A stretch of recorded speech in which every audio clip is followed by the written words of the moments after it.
Hindi pa kayo makakahulog sa akin? Ang OA na ha, ang dami na kayong utong sa utong? Kasi Legaspi ipapatawag ng MTRCB dahil sa umano'y sa isang pagkakamali na nagawa niya sa segment na Ibi Happy ng Itbulaga nitong Sabado, August 26, kung saan ang topic na pinag-uusapan ay tungkol sa utang.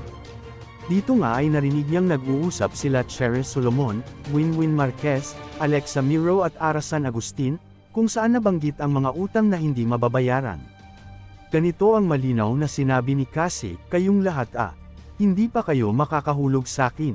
Ang OA na ang dami na kayong utong sakin, nagulat si Cassie at binanggit pa ng mas malinaw, utong. Imbis na utang ay utong ang nasabi niya.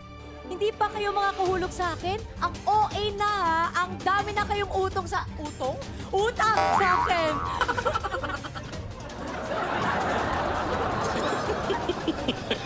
Utang na yan. Ay, yan! Sige na.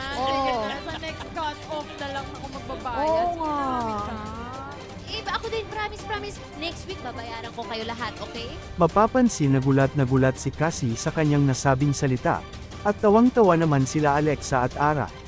Napabungisnis naman sila Winwin at Cheres.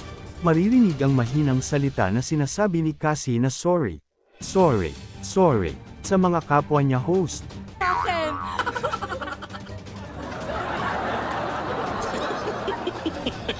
Utang na yan. Kamakailan lang ay ni-mention ng mga netizen ang MTRCB, dahil sa pagbanggit ng vibrator ni Kim Chiu sa programang It's Showtime. Sumasali sa mga contest, gano'n ganito. Sali.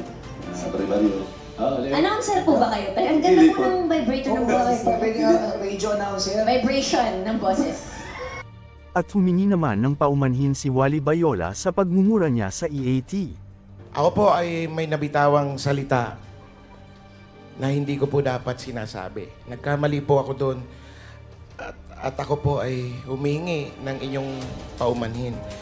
Karugtong pa yun. Hoy! Anong komento nyo sa usaping ito? Dapat bang bigyan ng violation ang TV host na si Cassie Legaspi? Papansinin kaya ito ng MTRCB? O ipagsasawalang bahala na lang? Hindi pa kayo makakahulog sa akin? Ang OA na ha, ang dami na kayong utong sa utong?